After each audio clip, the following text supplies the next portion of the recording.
कक्षा 10वीं के छात्र को मेरा सस्नेह नमस्ते। मित्रों, आप सभी को गीत संगीत सुनना बहुत पसंद होगा ही, होना भी चाहिए। गीत जीवन का आधार होता है। गीत में अलग अलग विधाएं होती हैं, जैसे गज़ल है, कोई दर्द भरा गीत है, कोई रोमांचपूर्ण गीत है। तो इस तरह से हम अलग अलग विधाओं से अपने मन का मनोरंजन करने का प्रयास करते हैं। मुझे भी इन गीत विधाओं में, काव्य विधाओं में गज़ल अधिक पसंद है। मुझे ऐसा लगता है कि आप लोगों के अब अच्छी तरह से ध्यान में आ गया होगा कि मैं आज आपको मैं क्या पढ़ाने जा रहा हूँ। आपके पाठ्य पुस्तक में पहली इकाई में क्रमांक 8 की जो कविता दी है, उस कविता का शीर्षक गज़ल है और उसकी विधा भी गज़ल है। इस गज़ल के गज़लकार है मानिक जी वर्मा। मानिक जी वर्मा, जिनका जन्म 1938 में उज्जैन मध्य प्रदेश में हुआ। इनका देहांत हाल ही में गत वर्ष सितंबर माह में हुआ। मानिक जी वर्मा हिंदी साहित्य के शीर्षस्थ गज़लकारों में से एक है। मित्रों, गज़ल यह विधा आपने गत वर्ष भी पढ़ी है। थोड़ा याद करके देखो, आपको याद आएगा कक्षा 9वीं में आपने उड़ान यह गज़ल पढ़ी है।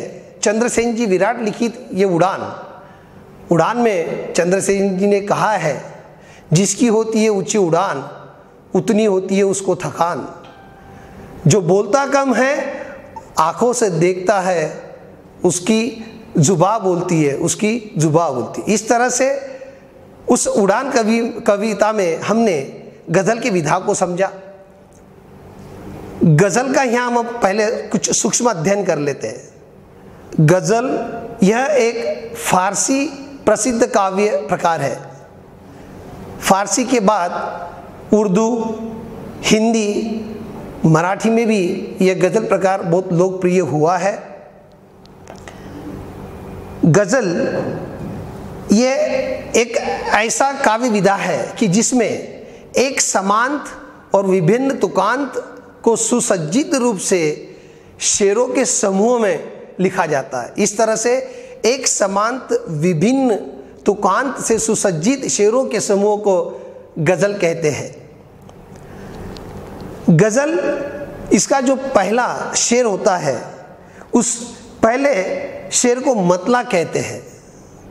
और जैसे यहाँ पर इस गज़ल में जो पहला शेर आया है, आपसे किसने कहा स्वर्णिम शिखर बन कर दिखो, आपसे किसने कहा स्वर्णिम शिखर बन के दिखो, शौक है दिखने का तो फिर नींव के अंदर दिखो। इस गज़ल का यह मतला है।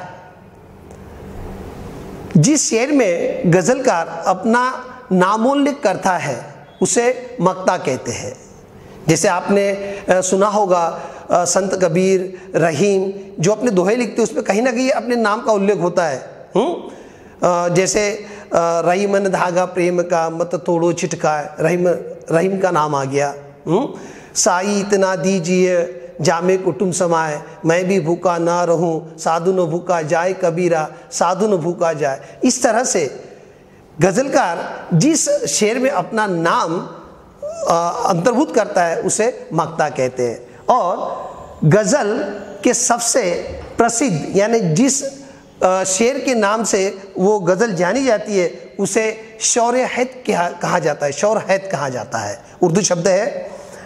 और एक गज़ल में कम से कम 5 से और अधिक से अधिक 25, मतलब 5 से 25 तक शेर अंतर्भूत होते हैं। इस गज़ल में जो हम पढ़ने जा रहे हैं, वहाँ 9 शेरों का समूह दिया है। हर एक समूह अर्थ के दृष्टिकोण से स्वतंत्र होता है और हर एक शेर, गज़ल का हर एक शेर एक संपूर्ण कविता होता है। तो छात्रों, मुझे ऐसा लगता है कि गज़ल ये विधा क्या होती है, इसका सूक्ष्म अध्ययन आपके ध्यान में आया होगा। अब हम यहाँ जो गज़ल पढ़ने जा रहे हैं, इस गज़ल के बारे में थोड़ा सा समझ लेते। इस गज़ल में मानिक जी वर्मा ने मुख्य रूप से किस बात का विवेचन किया है। गज़लकार जो होते हैं वे मुख्य रूप से अपने विचार तथा कोई चिंतन पर ऐसी बात गज़ल में कहते हैं।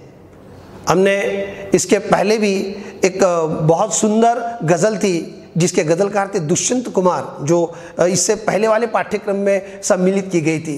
दुष्यंत कुमार जी ने मत कहो आकाश में कूड़ा घना है, यह किसी की व्यक्तिगत आलोचना है, इस गज़ल से राजनीति का बड़ा तीखा प्रहार व्यक्त किया था। राजनीति पर बड़ा तेज प्रहार उस काव्य के माध्यम से किया था।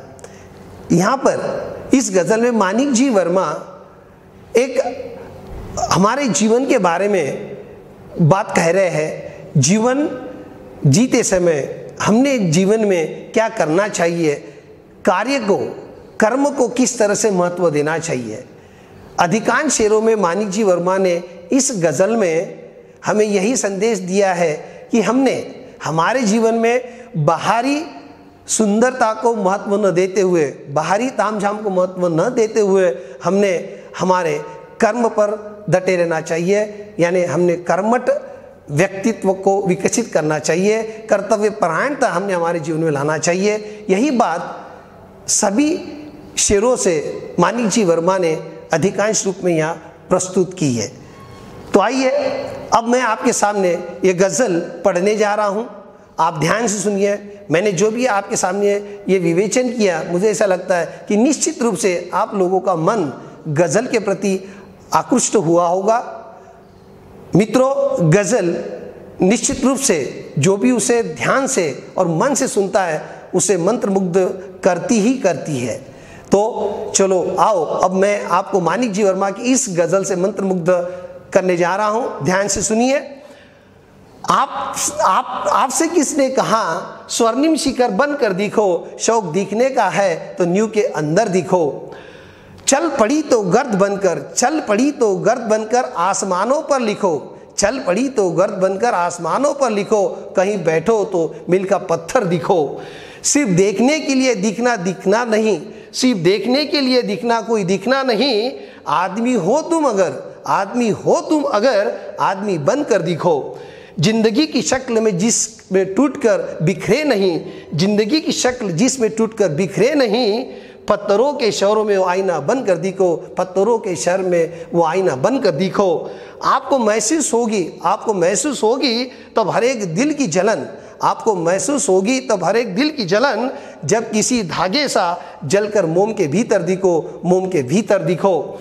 एक जुगनू ने कहा, एक जुगनू ने कहा मैं भी तुम्हारे साथ हूँ। वक्त की इस धुंध में, वक्त की इस धुंध में तुम रोशनी बन कर दिखो, तुम रोशनी बन कर दिखो। एक मर्यादा बनी है हम सब के वास्ते, एक मर्यादा बनी है हम सब के वास्ते। गर तुम्हें बनना है मोती, गर तुम्हें बनना है मोती, सिप के अंदर दिखो, सिप के अंदर दिखो। डर जाए फूल बनने से कोई नाजुक कली, डर जाए फूल बनने से कोई नाजुक कली।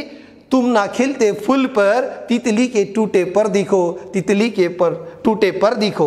कोई ऐसी शक्ल तो मुझको, कोई ऐसी शक्ल तो मुझको, जिससे इस भीड़ में मैं जिसे देखूं उसी में तुम मुझे अक्सर दिखो, उसी में तुम मुझे अक्सर दिखो। मित्रों, बहुत ही सुंदर और सटीक शब्दों में मानिक जी वर्मा ने एक आम जीवन के बारे में यहाँ पर अपने विचार व्यक्त किए हैं। व्यक्ति अपना जीवन जीते समय किस तरह से जीता है और हम किस बातों को महत्व देते हैं। पहले ही शेर में मानिक जी वर्मा कह रहे हैं, आपसे किसने कहा स्वर्णिम शिखर बन कर दिखो। स्वर्णिम शिखर मतलब स्वर्णिम यानी ये सोने के रंग की जैसे जिसमें चमक होती है। एक अंग्रेजी में कहावत है ना, all that glitter is not gold. चमकने वाली हर चीज सोना नहीं होती। फिर हम इस चमक के पीछे क्यों लगे। यही बात मानिक जी वर्मा यहाँ कह रहे हैं कि स्वर्णिम शिखर आपको बनना नहीं है। क्यों? क्योंकि स्वर्णिम शिखर जब बनने की लालसा मन में रखते हो तो उसका जो एक नींव होता है वो भी उतना भरभक्कम होना चाहिए। मगर अक्सर हम ये देखते हैं कि आमतौर पे लोग क्या करते हैं कि शॉर्टकट, छोटे छोटे रास्ते ढूंढकर जल्द से जल्द उस ऊंचे शिखर तक पहुंचना चाहते हैं। मगर यह व्यक्ति यह भूल जाती है कि वहाँ उस शिखर पर पहुंचने के बाद, उस ऊंचाई पर पहुंचने के बाद यदि उनकी नींव पक्की नहीं है तो निश्चित रूप से वो कभी भी किसी भी समय पर वहाँ से फिसल सकते हैं। और जब आप फिसलते हो तो आपको कोई नहीं बचा सकता। मित्रों, आपको पता है महाराष्ट्र के भागवत धर्म की स्थापना जिस व्यक्ति ने की, संत ज्ञानेश्वर भागवत धर्म का नींव, भागवत धर्म की नींव उन्होंने रखी। वो कहते हैं ना, ज्ञानेश्वर रचिला पाया तुका झाला से कलश।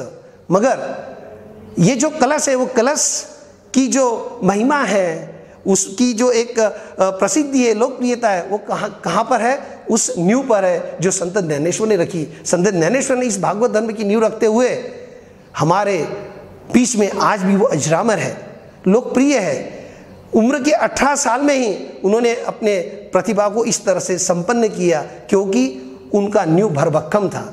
यहाँ पर माणिक जी वर्मा भी यही बात कह रहे हैं, यदि आपको जीवन में कोई ऊंचाई हासिल करनी है तो आप सबसे पहले उसके नींव के अंदर जाओ, उस नींव को छुओ।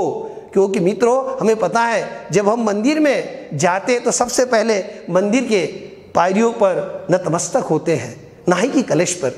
इसका मतलब जीवन में जब हमें कहीं एक ऊंचाई को हासिल करना है, कहीं कुछ मकसद हमारा पाना है, तो निश्चित रूप से हमें अपने पैरों को भरभक्कम रूप से खड़ा होना चाहिए। यही बात इस पहले शेर में माणिक जी वर्मा ने कही है। आगे का जो शेर है, अगले वाले शेर में माणिक जी वर्मा ने इस तरह से पहले शेर में एक बहुत ही महत्वपूर्ण जीवन मूल्य का प्रस्तुतिकरण किया है। अगले वाले शेर में माणिक जी वर्मा कहते हैं, चल पड़ी तो गर्द बनकर आसमानों पर लिखो, चल पड़ी तो गर्द बनकर आसमानों पर लिखो, और अगर बैठो कहीं तो मील का पत्थर दिखो, बैठो कहीं तो मील का पत्थर दिखो।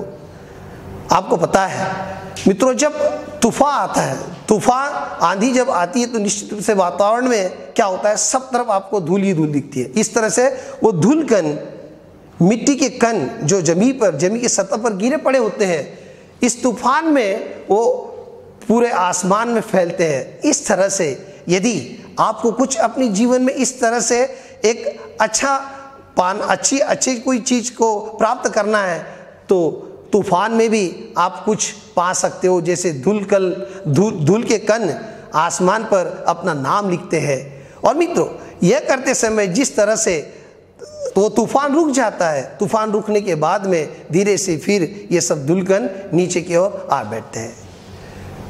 माणिक जी वर्मा ये समझाना चाहते हैं कि जब हम इस तरह से किसी चीज को पाने की कोशिश करते हैं, प्रयास करते हैं, तो हमने उस आसमान के ऊंचाई को छूकर अपने नाम को रोशन करना चाहिए। और जीवन काल में ये सब करते करते जब हम थक जाते हैं तो हमने रुकना नहीं है। बुढ़ापा आपके कार्य के रुकने का कोई संकेत होता नहीं है। उम्र इसकी कोई सीमा नहीं होती। ये कार्य करते समय जीवन में जब आप अथक कार्य करते हो और अथक कार्य करते समय जब रुक जाते हो तो निश्चित रूप से आप एक जगह बैठ जाओ। मगर बैठो भी तो कैसे? बैठो तो मील के पत्थर के जैसे। मील का पत्थर मतलब क्या? मील का पत्थर जो आने जाने वाले सैलानियों को, सफ़र करने वालों को मार्गदर्शन करता है। इसी तरह से आप भी आपके जीवन काल में जब थक कर कहीं विश्राम करने लगते हो तो निश्चित रूप से उस विश्राम के समय में भी आपके अनुभव का उपयोग इस समाज को होना चाहिए। यही बात माणिक जी वर्मा ने इस शेर के सहायता से समझाने की कोशिश की। तीसरे शेर में माणिक जी वर्मा कहते हैं, सिर्फ देखने के लिए कोई दिखना नहीं, सिर्फ दिखने के लिए कोई दिखना नहीं, आदमी हो तुम अगर तो आदमी बनकर दिखो। आपको पता है हमारे मिसाइल मैन, नाम पता होगा आपको? हाँ, कौन? एपीजे अब्दुल कलाम। एपीजे अब्दुल कलाम ने अपने आप को इस तरह से अपने जीवन कार्य को समर्पित किया कि अंतिम समय तक वो कार्य ही करते रहे। उनका अंत भी वो जब लेक्चर दे रहे थे उसी समय हुआ। मिसाइल मैन के नाम से वो जाने गए, अजरामर है और अजरामर रहेंगे। यह ऐसा व्यक्तित्व जो भूतों न भविष्यति होगा। मित्रों, एपीजे अब्दुल कलाम, आपने उनका एक हुलिया देखा होगा, उनके बाल ये सब। जब उनको कोई भी पत्रकार मुलाकात में पूछते थे कि भाई आप इस तरह से आपके रहन सहन पर कोई ध्यान नहीं देते, उनका हमेशा ये जवाब होता था, उम्र कब गुजर गई पता ही नहीं चला, कार्य में इस तरह से हम हमारी उम्र भर बने रहे तो हमने भी इस तरह से बाहरी सुंदर देखावों की तरफ ध्यान न देते हुए अपने कार्य पर अगर हम अपना लक्ष्य बनाए रखें तो निश्चित रूप से क्या होगा, हम अपने कार्य को सिद्ध कर पाएंगे। इसलिए बाहरी दिखना कोई दिखना नहीं है। यदि तुम आदमी हो, यदि आपने सही अर्थ से इस मनुष्य जीवन को सफल बनाना है तो निश्चित रूप से आपको आदमी बनकर जीना होगा, औरों के काम आना होगा। इंसान क्या होता है? एक इंसान जो औरों के साथ इंसानियत से पेश है वो इंसान होता है, हैवानियत से नहीं। और ये कब होगा? जब हम अंतर्भूत होकर, अंतर्मन होकर अपने आप को, अंतर्मन की सुंदरता को बढ़ाने का प्रयास करते हुए एक मनुष्य जीवन की सार्थकता को समझते हुए औरों के काम आए, उसी समय हम इस तरह से अपने जीवन कार्य को सफल बनाए पाएंगे। जैसे मैंने उदाहरण दिया एपीजे अब्दुल कलाम का। अगले वाले शेर में मानिक जी वर्मा कह रहे, जिंदगी की शक्ल में टूट कर बिखरे नहीं, पत्थरों के शहर में वो आईना बंद कर दिखो, पत्थरों के शहर में वो आईना बंद कर दिखो। यहाँ पर गजलकार कहना चाहते हैं कि हमने हमारे जीवन में ऐसा बनना चाहिए कि प्रतिकूल परिस्थिति में भी हम अपने जीवन में न घबराते हुए अटल बने रहें। चाहे कितनी भी मुश्किलात आए, चाहे कितनी भी प्रतिकूल परिस्थितियाँ आए, हमने जीवन में अटल बने रहना चाहिए, उन परिस्थितियों का मुकाबला करना चाहिए। आपको पता है हाल ही में एक उम्दा कलाकार था सुशांत सिंह, जिसने आत्महत्या की। ये नहीं होना चाहिए था। एक उम्दा कलाकार था वो, एक होशियार, एक होनहार व्यक्ति था, मगर परिस्थितियाँ कुछ ऐसी आई और उस परिस्थितियों को चलते हुए उस पर इस तरह का मानसिक दर्पण बना कि उसने अपने जीवन को समाप्त कर दिया। मित्रों, ये उचित नहीं है। जीवन को समाप्त करना किसी भी समस्या का हल नहीं हो सकता है। ये समझ लीजिए, जब भी जीवन में परेशानी आती है उस परेशानी में हमने डट कर उसका मुकाबला करना चाहिए। जो व्यक्ति उसका मुकाबला करता है, डट कर मुकाबला करता है, निश्चित रूप से कहीं ना कहीं, कभी ना कभी उसके लिए कुछ ऐसी उम्मीद की किरण उसके जीवन में आती है कि उस मुश्किलात से वो निकल पड़ता है। यही बात मानिक जी वर्मा यहाँ कर रहे हैं कि इस पत्थर के शहर में, पत्थरों का शहर है, पत्थरों का शहर मतलब पत्थर दिल व्यक्तियों के इस दुनिया में, संसार में आपको बने रहना है, उन पत्थरों से लड़ना है और आईना आपको ऐसे बनना है कि आपके उस जीवन रूपी आईने में और भी व्यक्ति जो इस तरह से मुश्किलों में फंसा है, उस आईने में देखकर उसे भी प्रेरणा मिलनी चाहिए, उसके जीवन को जीने की प्रेरणा मिलनी चाहिए। ऐसा आईना हमने बनना चाहिए। क्या होता है, आईना हमेशा हमें हमारी सच्ची प्रतिमा देता है।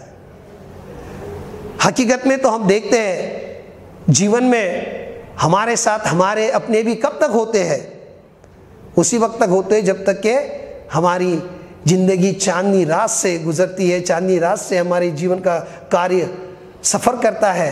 हो जब तक चांदनी रात देता है हर कोई साथ, मगर अंधेरे में भी तुम छोड़ना मेरा हाथ। अंधेरा, अंधेरा मतलब ये जो मुश्किल वाला समय, उस अंधेरे में भी हमने अपने आप को और हमारे अपने जो है उनको भी ऐसे साथ बनाए रखना चाहिए ताकि हमें उनसे कोई सहारा मिले। मगर ये सहारा लेते समय हमें याद रखना है कि हमको भी उनका सहारा बनना चाहिए। नहीं तो कैसा होता है कि जब हम आईने के सामने अपनी शक्ल देखते हैं तो उस आईने के सामने शक्ल देखते हुए यह न हो कि वो आईना हमसे ये कहे, आईना मुझसे मेरी पहली सी सूरत मांगे, मेरी अपनी होने की निशानी मांगे। बहुत सुंदर गज़ल की ये लफ्ज़ है। अपने भी जो होते हैं वो अपने होने की निशानी मांगते, तो आपकी शक्ल भी जब आपको इस तरह से झकझोरती है तो निश्चित रूप से समझिए कि आप अब अंदर से टूट रहे हो। तो हमने अंदर से टूटना नहीं है, अंदर से अपने आप को उतना मजबूत बनाना है। यही बात इस शेर से मानिक जी वर्मा ने कही है। अगले वाले शेर में मानिक जी वर्मा कहते हैं, आपको महसूस होगी तब हर एक दिल की जलन, जब किसी धागे सा जलकर मोम के भीतर दिखो। मित्रों, आपको पता है मेनबत्ती जब जलती है तो जलते समय देखो मोमबत्ती का जो एक घड़न है वो इस तरह से होता है कि अंदर ही हिस्से में धागा होता है और बाहरी हिस्से में मोम। अब जलते समय होता क्या है, जब धागा जलता है तो उसके साथ साथ ये मोम भी पिघलता है। कहने का मतलब ये है कि जिस तरह से जलन इस धागे को है, वही जलन उस मोम को भी है। तो मित्रों, हमने भी अपने दुखों से, अपने दुख की परिस्थिति से औरों के दुखों का परीक्षण करना चाहिए। ये नहीं है कि जिस बात से औरों को तकलीफ हो वो बात को करते हुए में आनंद आए तो उन्हें उससे तकलीफ देनी चाहिए। अक्सर ये होता है, छात्र कक्षा में क्या करते, किसी एक बच्चों को ऐसा टारगेट बना लेते हैं, उसको बहुत सताते हैं, उसको बहुत परेशान करते हैं। मगर इसी तरह से यदि आपको कोई सताए तो आपको कितना दुख होता है, परेशानी होती है। तो उस बात को ध्यान में रखते हुए कि यदि उस बात से हमें दुख हो रहा है तो निश्चित रूप से वो बात हमने किसी और के साथ नहीं करनी चाहिए, औरों के दुखों को समझना चाहिए।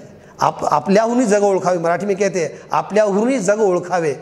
हम जिस परिस्थिति में जी रहे हैं, हमारे जीवन में जो भी कुछ इस तरह के कठिन समस्याएं आती है, प्रसंग आते हैं, जो दुख के प्रसंग आते हैं, उस दुख के समय में हम अपने आप को कैसे महसूस करते, वही चीज़ का अनुभव हमने औरों के दुखों को देखकर करना चाहिए। यही बात यहाँ पर मानिक जी वर्मा ने समझाई है। अब आगे के शेर में मर्यादा की बात करते हुए मानिक जी वर्मा क्या कहते हैं, एक मर्यादा बनी है हम सबके वास्ते, अगर तुम्हें बनना है मोती सिर के अंदर दिखो। मित्रों, मर्यादा हर व्यक्ति का एक गहना होता है। व्यक्ति यानी यहाँ दोनों के लिए मैं संबोधित कर रहा हूँ, चाहे वो स्त्री हो चाहे पुरुष हो। मर्यादा पुरुषोत्तम किस नाम से जाने गए और क्यों इतने लोकप्रिय? मर्यादा पुरुषोत्तम, ये जो विशेषण उनके सामने लगा है, क्यों? क्योंकि वो आजीवन उस मर्यादा का पालन करते आए। उन्होंने कभी मर्यादा का उल्लंघन नहीं किया। और इसके विपरीत आपको पता है कि जिन जिन लोगों ने इस तरह से मर्यादा का उल्लंघन किया उसके साथ में क्या हुआ। जिन लोगों ने अपने मर्यादा का उल्लंघन करते हुए अच्छे लोगों को परेशानियां पैदा की, अच्छे लोगों को सताया, उनका क्या हुआ? क्या हुआ? इन शब्दों में उसे मैं पढ़ा करता हूं, सुनिए। जो अच्छे को सताए उसका सब कुछ जाए, जो अच्छे को सताए उसका सब कुछ जाए, धन धर्म और वंश, फिर भी यकीन न आए तो इन्हें देख लिए रावण कौरव और कंस। रावण कौरव और कंस, क्या किया रावण ने, क्या किया कौरव ने और क्या किया कंस ने। रावण ने अपनी मर्यादा का उल्लंघन करते हुए मां सीता का अपहरण किया। कौरव ने क्या किया? कौरव ने मर्यादा का उल्लंघन करते हुए भरी सभा में द्रौपदी पर क्या अत्याचार किया। आप लोगों ने महाभारत में देखा है, सुना है, महाभारत सीरियल चल रही है, आप देखते होंगे। कौरवों ने वहां पे हद कर दी थी, हद। महारथी वहां बैठे थे उस सभा में, वो भी कुछ नहीं कर पाए। वो भी अपनी मर्यादा को ध्यान में रखते वहीं बैठे रहे, कुछ नहीं कर पाए। मगर उस मर्यादा का उल्लंघन करने का परिणाम कितना बड़ा संहार हुआ, वही महाभारत आज भी है। मित्रों, मानिक जी वर्मा की एक गजल है, महाभारत आज भी है। महाभारत आज भी है मतलब महाभारत के वो जो चरित्र, वो जो पात्र है, वो आज भी इस दुनिया में उसी तरह से उपस्थित है। आज भी कौरव है, आज भी पांडव है, आज भी दुर्योधन है, आज भी कर्ण है, आज भी अर्जुन है। फिर फर्क क्या है? फर्क इतना ही है मित्रों कि आज श्री कृष्ण नहीं है। क्यों? क्योंकि हम इन मर्यादा को भूलते जा रहे हैं। भगवान श्री कृष्ण ने हमें मर्यादा ही सिखाई है। महाभारत का कर्म सिद्धांत ही उसने हमें सिखाया है और वही कर्म सिद्धांत यहाँ मानिक जी वर्मा भी हमें सिखा रहे हैं। तो मर्यादा में रहते हुए यदि हम अपने जीवन में उन्नति पाते हैं, हमारे जीवन का विकास हम अगर हासिल करते हैं, तो निश्चित रूप से जिस तरह से एक रेत का कण अपने आप को उस सिंपले के अंदर बंद करके रखता है तो वो मोती स्वरूप चमक पाता है। तो निश्चित रूप से हम भी अगर हम उस सीप की मर्यादा में रहते, हमारे जीवन की उस मर्यादा में रहते हुए हमारे जीवन का उत्थान, हमारे जीवन का विकास अगर हम चाहते हैं तो निश्चित रूप से हम भी उस मोती की तरह चमकेंगे। यही बात माणिक जी वर्मा इस शेर के द्वारा हमें बताना चाहते हैं। अगले शेर में माणिक जी वर्मा कह रहे हैं कि अंधकार डर जाए फूल बनने से नाजुक कली। हमें पता है कि आज का जो वातावरण है कितना एक भय से भरा हुआ है, भयपूर्ण है, भयभीत है। हर कोई यहाँ पर भय, यहाँ का जो भय है वो खत्म होने का नाम ही नहीं लेता। आज के समय में तो ये कोरोना का भय तो इस तरह से हमारे को बिलक चुका है कि नहीं मालूम इस कोरोना के साथ साथ ये दुनिया का अंत होगा या नहीं भी। और ये भय हमें हमेशा सताता है। और इस तरह से इस भयभीत परिस्थितियों में यदि कोई नाजुक कली, कोई नर्म दिल वाला व्यक्ति, कोई कमज़ोर व्यक्ति अगर अपने आप को जीने से रोकता है या अपने आप को वो जिस तरह कली फूल बनने से रोकती है तो उसे हमने सहारा देना चाहिए, उसे हमने इस बात की सिद्धता देनी चाहिए, ये बात उसे समझाना चाहिए कि यदि आप फूल नहीं बनी तो वो तितली को देखो जो नाजुक होती है फिर भी उस कली को अपने पंखुड़ियों से खोलने का प्रयास करती है। और ये प्रयास करते करते, अथक प्रयास करते करते उसके पंख जो होते, उसके जो पर होते टूट जाते हैं। इसलिए यदि ये कली अगर फूल बनने से डरती है तो उसे उस टूटे हुए पर को, तितली के उस टूटे हुए पर को देखना चाहिए और उससे एक प्रेरणा लेनी चाहिए कि नहीं, जीवन में भय से कुछ नहीं होता, डर के आगे जीत होती है। कहते हैं ना, यदि अंधकार को मिटाने का कोई संकल्प कर ले, यदि अंधकार को मिटाने का कोई संकल्प कर ले तो एक जुगनू भी सारे अंधकार का संहार कर सकता है, एक जुगनू भी सारे अंधकार का संहार कर सकता है। कोई ऐसी शक्ल तो मुझको दिखे इस भीड़ में, जिसे देखूं उसी में मैं तुझे अक्सर दिखूं, तुझे मैं अक्सर दिखूं। इस अंतिम शेर में माणिक जी वर्मा भगवान को याद करते हैं, भगवान के प्रति इस गज़ल को समर्पित करना चाहते हैं। मित्रों, ये दुनिया भीड़ से भरी हुई है, अनेक चेहरे हम हमारे नित्य जीवन में देखते हैं, मगर इन चेहरों को जब हम देखते हैं तो हमें पता चलता है कि हर एक व्यक्ति की विचार करने की शक्ति, विचार करने की शैली, उनकी प्रवृत्तियाँ अलग अलग है। हम अपने आप को उनमें ढूंढ नहीं पाते। हे भगवान, आप मुझे इतनी शक्ति दो कि जिस व्यक्ति को मैं देखूं, जिस व्यक्ति की शक्ल में देखूं, उस शक्ल में आप मुझे नजर आओ। इस तरह से ये पूरी धरती एक स्वर्ग बने, एक रहने के लिए उत्तम जगह बने। देखो, आपको पता है कण कण में भगवान है, हर व्यक्ति में भगवान है। वो अंग्रेजी में एक कहावत है, what dwelleth in man is God. यदि व्यक्ति में कुछ किसी अच्छे तत्व का प्रावधान है तो वो है भगवान।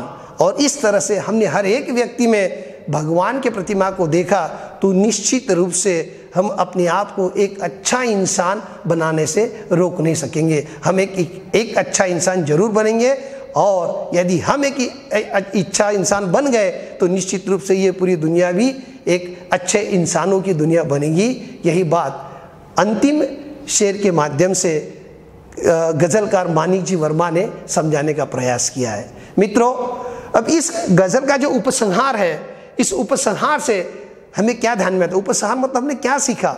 माणिक जी वर्मा ने इस गज़ल के माध्यम से हमें कुछ ऐसे नीति मूल्यों का सिद्धांत दिया है, जैसे सफलता की नींव बनना, मील का पत्थर बनना, मनुष्य बनना, पर दुख को समझना, आत्मविश्वासी बनना, मर्यादा में रहकर सर्वोत्तम कार्य करना, निर्णय क्षमता का विकास आदि प्रेरणादायी बातें हमें कही है। और यही बातें हमने इस गज़ल द्वारा सीखी है।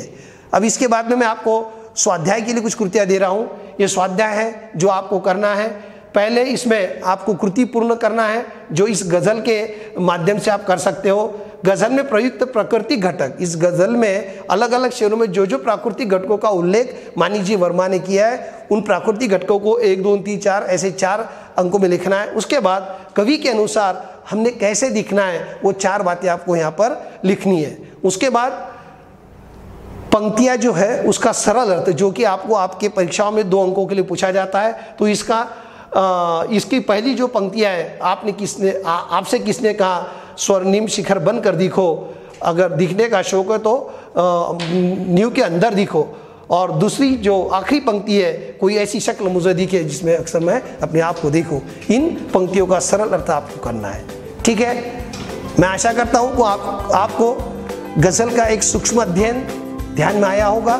साथ साथ मानिक जी वर्मा ने जिन विचारों को यहाँ प्रकट किया है, वो विचार आपके समझ में आए होंगे, और वो विचार समझते हुए जो स्वाध्याय मैंने यहाँ दिया है, ये आप निश्चित रूप से कर पाओगे। धन्यवाद।